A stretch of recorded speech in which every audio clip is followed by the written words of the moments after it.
గురుగారి తదుపరి రాశి ధనుస్సు రాశి. ధనుస్సు రాశి వారికి ఏ విధంగా ఉంది ఈ మాసం చెప్పండి, ఏప్రిల్ మాసం? శ్రీ మహాగణాధిపతయే నమః. ఐం మహాసరస్వత్యే నమః. శ్రీ లలితాంబికాదేవియే నమః. ధనుస్సు రాశి వారికి ఈ ఏప్రిల్ మాసమంతా కూడా ఎలా ఉంది అంటే బాగుందని చెప్పాలి. అనుకూలవంతముగానే ఉన్నది. అయితే ఎక్కువగా దైవారాధన అనేటువంటిది చాలా అవసరం. అలా నిరంతరం ఎక్కువ దైవాన్ని గనక ఎప్పుడైతే ఆరాధన చేస్తూ ఉన్నారో, మీ ఇంటి దేవుడు ఏ దేవుడైనా పర్వాలేదు, ఎక్కువగా వీళ్ళ దైవారాధనను ఎప్పుడైతే మనం అనుకుంటూ ఉంటారో వీళ్ళు దీర్ఘకాలికమైనటువంటి పనులకు మేలు జరిగేదానికి అవకాశంగా ఉన్నాయి. అలాగే ఎప్పటి నుంచో అనారోగ్యముతో బాధపడుతూ ఉండేటువంటి వాళ్లకు ఆరోగ్యపరంగా మేలు జరగటము, అనుకున్న పనులు అనుకున్న సమయానికి తప్పకుండా నెరవేర్చుకోవడానికి కావాల్సినటువంటి విధానముగా అడుగులు వేయటం, వీళ్ళు డబ్బు యథావిధిగా వచ్చేటువంటిది దానిపాటికి అది వస్తూ ఉంటుంది. డబ్బు గురించి ఆలోచన చేయాల్సినటువంటి పనులు లేవు. కొంచెం అధికమైనటువంటి ఖర్చులు చేయవలసినటువంటి విధానము కూడా ఉన్నది. నూతన వాహన కొనుగోలు అనేటువంటిది చేసే విధముగా ఉన్నారు. విదేశాలకు వెళ్ళే వాళ్ళు లక్షణముగా వెళ్ళడానికి ప్రయత్నాలు చేసుకోవచ్చును. చిన్నపాటి మనక్లేశం అనేటువంటిది ఉండవచ్చును ఈ రాశి వాళ్లకు. అలాగే ఉద్యోగాలు చేస్తూ ఉండేటువంటి వాళ్లకు స్థాన చలనం అనేటువంటిది కలగవచ్చును. అనుకూలవంతమైనటువంటి చోటికే కావచ్చు, స్థాన చలనము కలగవచ్చును. వ్యాపారము చేసుకునేటువంటి వాళ్లకు యథావిధిగా లాభాలు అనేటువంటివి వస్తూనే ఉంటాయి, చేసుకుంటూనే ఉంటారు. వాళ్ళ పనుల్లో వాళ్ళు ఉంటారు గాక, ఇబ్బంది ఎలాంటిది ఉండదు.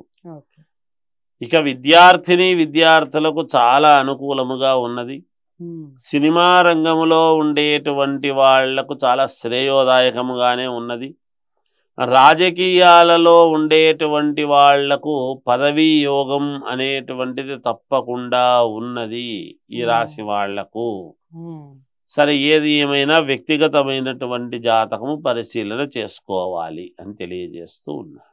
ఓకే, ధనుసు రాశి వారికి చాలా బాగానే ఉంది గురుగారు మీరు చెప్పిన దాన్ని బట్టి. ఇక వారు దైవారాధన విషయం ఎక్కువగా అన్నారు కాబట్టి ఏ దైవాన్ని ఎక్కువగా ఆరాధించాలి, అలాగే రంగులు దిక్కుల విషయం చెప్పండి.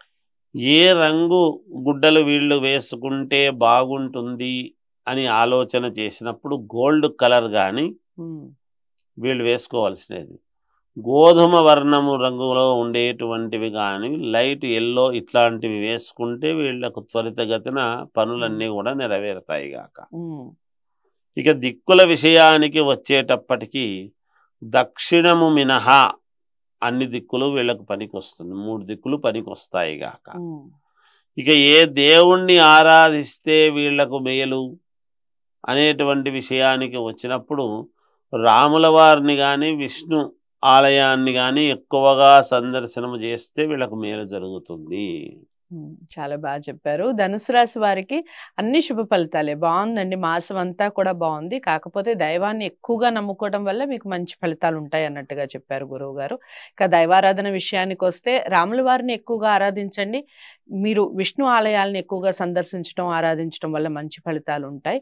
ఇక రంగుల విషయానికి వస్తే మీరు ఎక్కువగా గోల్డ్ షేడ్ ఉన్నవి, లైట్ ఎల్లో కలర్, గోధుమ కలర్, ఇలా లైట్ కలర్స్ ఉన్నవి ఎక్కువగా వాడండి. ముఖ్యంగా గోల్డ్ షేడ్ ఉన్నవి ఎక్కువగా వాడితే మంచి ఫలితాలు ఉంటాయి. ఇక దిక్కుల విషయానికి వస్తే దక్షిణం మినహా మిగిలిన అన్ని దిక్కులు 3 దిక్కులు కలిసి వస్తాయి అన్నట్టుగా చెప్పారు. ఏదేమైనప్పటికీ వ్యక్తిగత జాతకాలని ఒకసారి పరిశీలించుకోండి. మీ వ్యక్తిగత జాతకాలకై స్క్రీన్ మీద కనపడే నెంబర్కి కాల్ చేయండి. తప్పకుండా ఈ రాశి వారందరికీ ఈ విషయం చేరాలి అంటే తప్పకుండా లైక్ చేసి షేర్ చేయండి. ఛానల్ని సబ్స్క్రైబ్ చేసుకోండి. తదుపరి రాశితో మళ్ళీ కలుస్తాను. నమస్తే.